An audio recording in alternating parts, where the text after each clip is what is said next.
Hello friends, welcome to Praveen study point. दोस्तों, आज के इस वीडियो में हम क्लास 6 एनसीईआरटी का चैप्टर नंबर 8 पढ़ने वाले हैं, ज्योग्राफी सब्जेक्ट का। और इस चैप्टर का नाम है भारत, जलवायु, वनस्पति एवं वन्य प्राणी। और इसका हमने एक वीडियो पहले ही बना चुका है, तो ये इसका सेकंड वीडियो होने वाला है। और इसमें हम पढ़ने वाले हैं दक्षिण पश्चिम मानसून या फिर वर्षा कैसे होता है इसके बारे में। ठीक है। और फिर हम शरद ऋतु के बारे में भी पढ़ेंगे। मानसूनी जलवायु क्या होती है भाई, इसके बारे में भी पढ़ेंगे। ठीक। पर्वतीय वर्षा क्या होती है, इसके बारे में भी पढ़ेंगे। ठीक है। उसके बाद इस टॉपिक में, मतलब इस चैप्टर में कई सारे टॉपिक है, जैसे प्राकृतिक, वनस्पति, वन्य प्राणी। ठीक है। फिर अभ्यास प्रश्न है, वो तो हम देखेंगे ही देखेंगे। और आपके लिए मैंने कई सारे प्रेजेंटेशन भी लेकर के आए हैं, जैसे आप ये देख सकते हैं, मैप वगैरह। ठीक है। तो इन सब की सहायता से हम पढ़ने का प्रयास करेंगे। कई सारे मैप मैं आपके लिए लेकर के आया हूँ। और दोस्तों, चैनल को शुरू करने से वीडियो शुरू करने से पहले आप हमारे चैनल को जरूर सब्सक्राइब कर ले। प्रवीण स्टडी पॉइंट चैनल का नाम है। और इसमें आपको इसी तरह के और भी कई सारे वीडियो देखने को मिलेंगे, जिससे आपको कॉन्सेप्चुअल क्लियरिटी होगी। आप पूरी एनसीईआरटी इस चैनल से पढ़ सकते हैं। तो दोस्तों, चलिए वीडियो को शुरू करते हैं। दोस्तों, सबसे पहले हम जानेंगे यहाँ दक्षिण पश्चिम मानसून या वर्षा के मौसम के बारे में। ठीक है। तो ये दक्षिण पश्चिम मानसून होता क्या है, तो यहाँ जो लिखा है उसको पढ़ लेते हैं पहले। यह मानसून के आने तथा आगे बढ़ने का मौसम है। ठीक है। इस समय पवन जो है वो बंगाल की खाड़ी तथा अरब सागर से स्थल की ओर बहती है, और वे अपने साथ नमी भी लेकर के आती है। जब वे पवन पहाड़ों से टकराती है तो वर्षा होती है। चलो भैया, यहाँ लिख तो दिया और हम लोग पढ़ भी लिए, लेकिन कुछ समझ में नहीं आया। ठीक है। तो हम लोग इसको समझेंगे कैसे। तो पहले तो मैं आपको कुछ कॉन्सेप्ट्स बताता हूँ। ठीक है। उसके बाद आपको समझ में आएगा। ये देखिए, ये वाला हो गया आपका पूरा पानी। ठीक है। ये क्या हो गया, पानी, समुंदर है ये। ठीक है। मान लेना भाई, लग तो नहीं रहा है लेकिन मान लेना। ठीक है। उसके बाद मैं बनाता हूँ एक जमीन का टुकड़ा।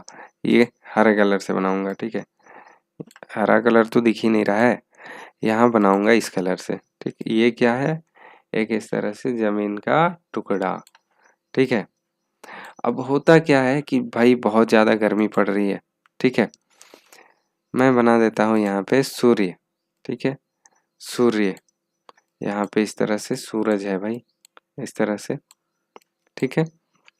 बहुत ज्यादा गर्मी पड़ रही है, और जब बहुत ज्यादा गर्मी पड़ेगी तो क्या होगा, यहाँ का जो पानी है ना, इस पानी से भाप निकलेगा, ऐसे ऊपर उठेगा भाई। ठीक है। यहाँ से इस तरह से भाप। ठीक है। और जो हवा है ना, उसमें जो यहाँ का जो पानी है, ये भाप बन करके ऊपर उड़ेगा। ठीक है। गर्मी की वजह से, और ये हवा में मिल जाएगा। इसी को हम लोग जलवाष्प कहते हैं। ठीक।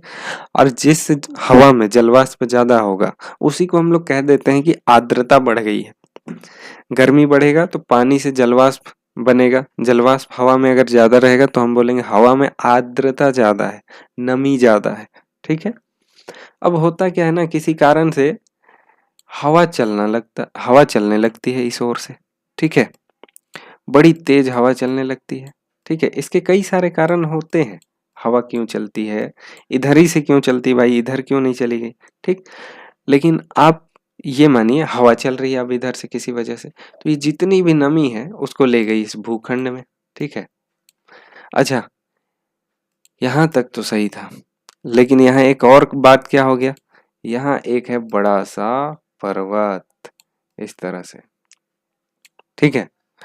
अब ये गर्म हवा जब ठंडा होता है ना भाई, तो वहां ठंडा जब हो जाता है तो जलवाष्प जो गैस बन गया था, पानी जो गैस बन के हवा में चला गया था, वो वापस पानी बन जाता है। तो होता क्या है, ये नमी वाली हवा इस पहाड़ में जाएगी। ठीक है। इस पहाड़ में जाएगी, और इस पहाड़ के ढलान के सहारे ये ऊपर चले जाएगी। एक चीज मैं आपको बता रहा हूँ, जैसे जैसे ऊपर जाता है ना हवा, ऊपर तापमान कम होते जाता है, मतलब टेम्परेचर कम रहता है ऊपर। ठीक। इसके वजह से वो हवा जो है ठंडी होने लगती है। अब गर्मी की वजह से पानी जलवाष्प बना था, अब वो किसी पहाड़ के ढलान से ऊपर चढ़ गई, और वो गर्म जो थी जलवाष्प वापस ठंडी हो गई। इसके वजह से क्या होगा, यहाँ पे भयानक वर्षा होगी। ठीक है, क्या होगी, भयानक वर्षा।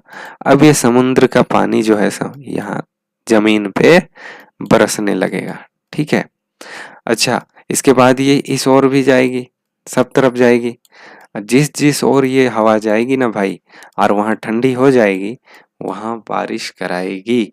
ठीक है, तो ये जो हवा है ना, इसको बोलते हैं मॉनसूनी हवा। ठीक है, जो आर्द्रता को जमीन में लेकर के आती है उसको हम लोग कहते हैं मॉनसूनी हवा। और इस वजह से जो बारिश होती है किसी भी भूखंड में, उसको कहते हैं मॉनसूनी वर्षा। कितना आसान है। ठीक है, अब हम इसी चीज को मैप में देख लेते हैं तो आपको ठीक से समझ में आ जाएगा। जब बहुत तेज गर्मी पड़ती है ना जून के महीने में, ठीक है, यहाँ हम बना लेते हैं सूरज। ठीक है, इधर है सूरज भाई, चलो उधर ही रहने दो। नहीं नहीं, इधर बना लेते हैं। इधर कंफ्यूजन क्यों हो भाई, बिल्कुल कंफ्यूजन नहीं क्रिएट करना है। ठीक है, तो यहाँ पे बना लेते हैं हम सूरज। ठीक है, ये हो गया, समझ लेना। ठीक है, इससे क्या है कि ये अरब सागर जो है बहुत ज्यादा गर्म हो गया। गर्म होने से क्या हुआ कि यहाँ बन गई बहुत सारी जलवाष्प। बहुत सारा क्या बना, जलवाष्प बन गया हवा में। पूरा आर्द्रता आ गया भाई, यहाँ पे क्या हुआ, आर्द्रता आ गया। अब अब यहाँ से ना हवा चलती है, इसका भी रीजन है लेकिन अभी आपको नहीं पढ़ना है, वो पढ़ना है आपको 11th क्लास में। ठीक है, यहाँ से इस तरह से चलने लगी हवा, इस दिशा से। ठीक है, क्या चलने लगी, हवा। ठीक है, अब ये हवा ये सारी आर्द्रता को लेकर के कहाँ जाएगी, भारत की मुख्य भूमि में। ठीक है, अब इस भारत की भूमि में यहाँ पे है अरावली पर्वत। ठीक है, अरावली नहीं, नीलगिरी पर्वत, सॉरी सॉरी गलती हो जा रहा है, ये है पश्चिमी घाट। ठीक, तो यहाँ पे सबसे पहले तो भयानक वर्षा होगी और ये हवाएं जो है ना वो ट्रांसफर हो जाएगी इधर, इधर इस एरिया में। ठीक, अब यहाँ पे अरावली है। ठीक है, यहाँ पे इस तरह से अरावली है। ठीक, तो हवाएं जो है वो दो भागों में बढ़ जाएंगी, एक हवा चली जाएगी इधर, एक हवा इधर चली जाएगी। ये अरावली पर्वत ना रोक नहीं पाता है मानसूनी हवा को, इसलिए यहाँ पे वर्षा होती ही नहीं है, हवा रुक ही नहीं गई। ठीक है, उसके बाद इधर चल जाएगी ये हवाएं। ठीक है, और यहाँ है हमारे पास बहुत बड़ा हिमालय पर्वत। ठीक है, यहाँ पे।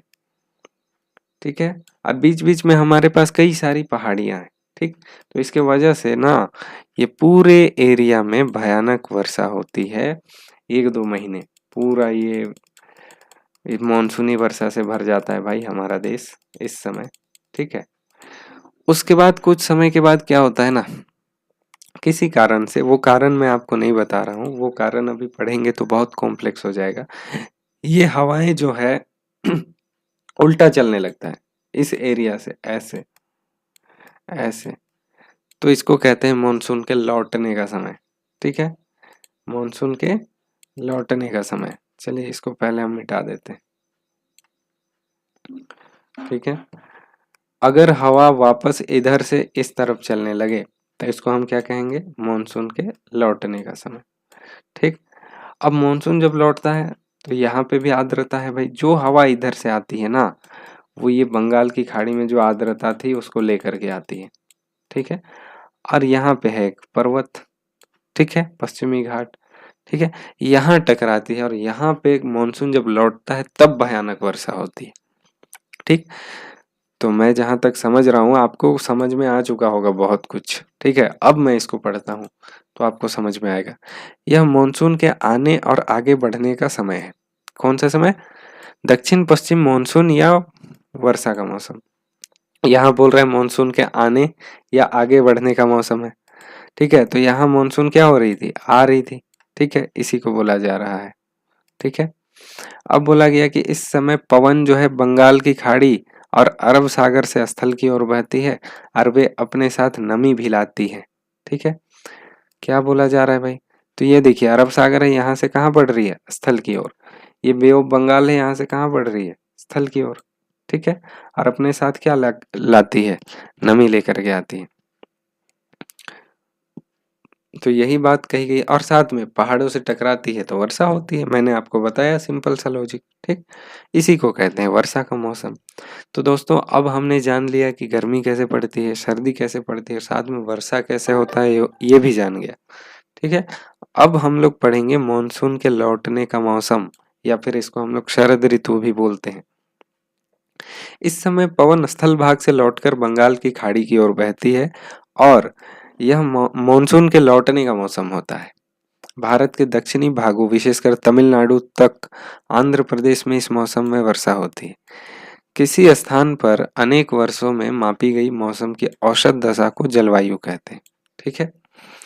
तो किसी स्थान पर अनेक वर्षों में मापी गई मौसम की औसत दशा को क्या बोलते हैं? जलवायु। अच्छा, हमने मौसम पढ़ा था, मौसम क्या होता है? भाई जो रोज दिन चेंज होता है उसको हम मौसम बोलते हैं। तो जलवायु किसको बोलते हैं? भाई आज मौसम ऐसा है, कल का मौसम ऐसा है, परसों का मौसम ऐसे है, उसके बाद का मौसम ऐसे है। ऐसे हम लोग 20-30 साल का जब एवरेज निकाल लेते हैं ना, तो पता चल जाता है कि मतलब 20-30 साल में ऐसा मौसम रहा, तो एवरेज जो यहाँ का जलवायु है वो इस तरह का होगा, ठीक है? और मतलब उससे डेविएट नहीं करता है। जलवायु जो है हम निकालते हैं किसी जगह का, तो जलवायु एकदम सेम रहता है। चलो भाई जलवायु इस जगह का ऐसा है, ठीक? क्योंकि वो एवरेज होता है बहुत दिनों के मौसम का, ठीक है? अब देखिए भारत की जलवायु कैसे है, तो मोटे तौर पर इसको मौसमी जलवायु, मानसूनी जलवायु कहा जाता है। और मानसून शब्द अरबी भाषा के मौसिम शब्द से लिया गया है, जिसका अर्थ क्या होता है? मौसम होता है। भारत की स्थिति उष्ण कटिबंध में होने के कारण अधिकतर वर्षा मानसूनी पवन से होती है और भारत में कृषि जो है वो वर्षा पर निर्भर है। मैंने आपको कई बार कटिबंध भी बताया है, ठीक है? कटिबंध किसको बोलते हैं, लेकिन यहाँ पे एक बार जब जिक्र आया तो मैं आपको बता देता हूँ कटिबंध के बारे में, ठीक है? तो यहाँ देखिए, ये आपका हो गया इक्वेटर। क्या हो गया ये? इक्वेटर, ठीक है? पृथ्वी को दो भाग में बांटता है इक्वेटर, ठीक? इससे ऊपर ये हो गया 23.5 डिग्री में कर्क रेखा, इसको ट्रॉपिक ऑफ कैंसर बोलते हैं। ये भारत को दो भाग में बांटता है।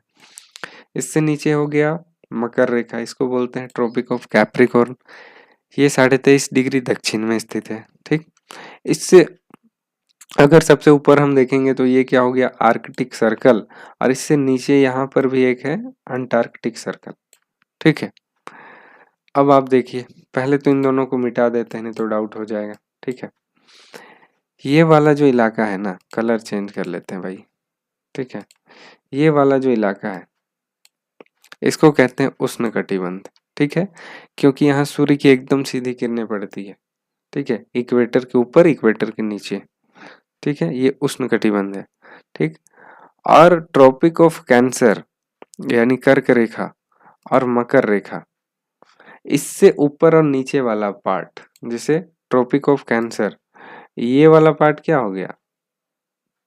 ये हो गया उपोष्ण या शीतोष्ण कटिबंधीय। इससे नीचे ये वाला पार्ट क्या हो गया? मकर रेखा से नीचे ये हो गया उपोष्ण या शीतोष्ण कटिबंधीय, ठीक है?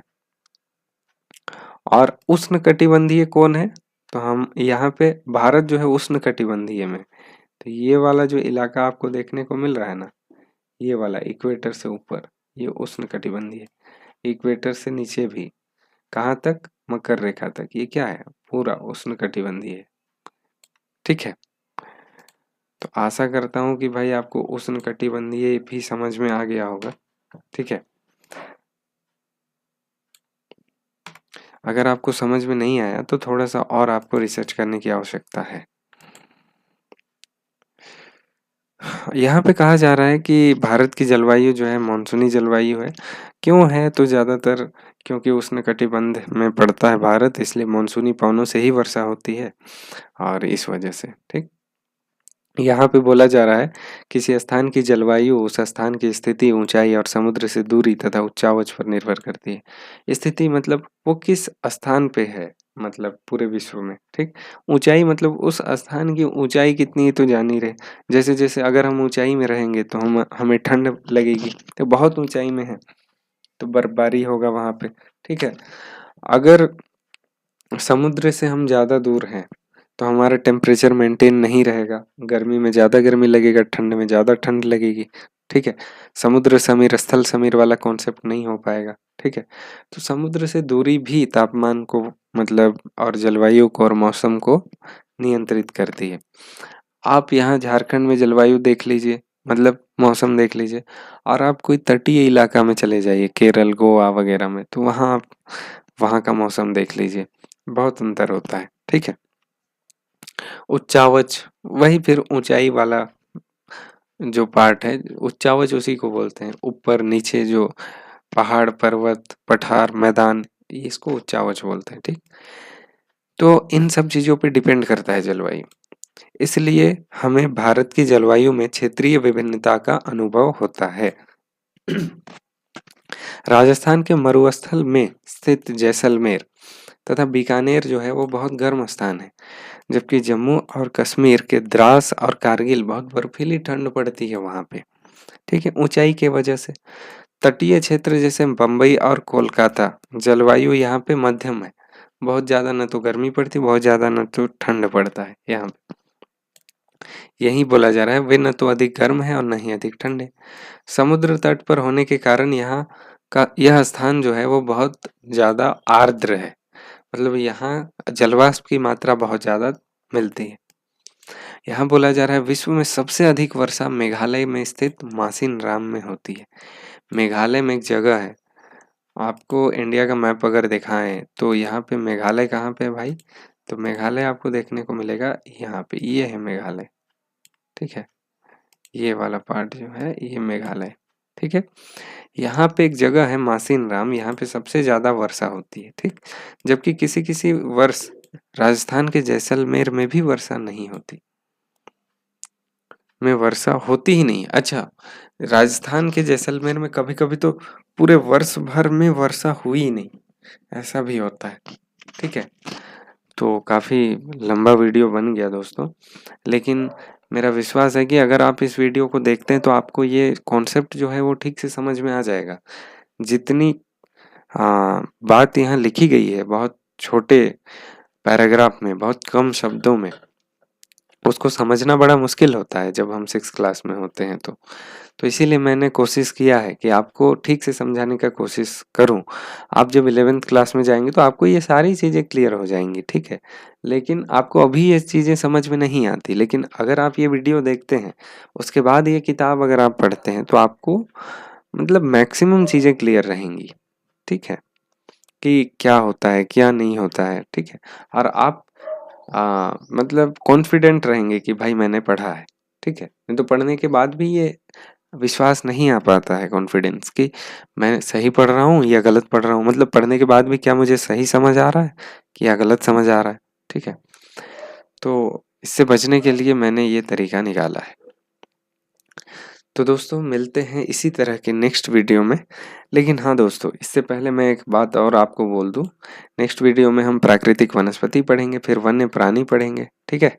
उसके बाद हम इसके अभ्यास प्रश्नों को देखेंगे। इसके बाद हमारा ये जो चैप्टर है भारत की जलवायु, वनस्पति और वन्य प्राणी, ये खत्म हो जाएगा, ठीक है। तो दोस्तों फिर से एक बार मैं कहना चाहता हूँ कि ये हमारा चैनल है प्रवीण स्टडी पॉइंट। अगर आप इसी तरह के और भी वीडियोस देखना चाहते हैं तो आप हमारे चैनल को जल्दी से जल्दी सब्सक्राइब कर लें और हमारे वीडियो को भी लाइक करें, ताकि इसी तरह के वीडियो हमें बनाने का इंस्पिरेशन मिलता रहे। तो तब तक के लिए धन्यवाद। जय हिंद।